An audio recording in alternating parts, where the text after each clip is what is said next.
टाळ्या वाजवा गे बाबा.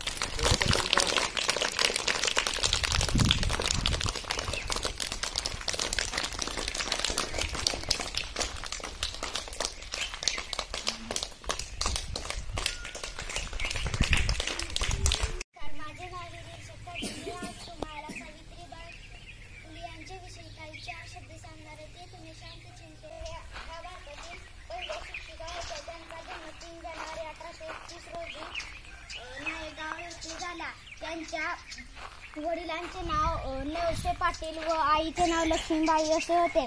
त्यांच्या 9व्या वर्षी समाजसुधारक महात्मा फुले यांच्याशी विवाह झाला.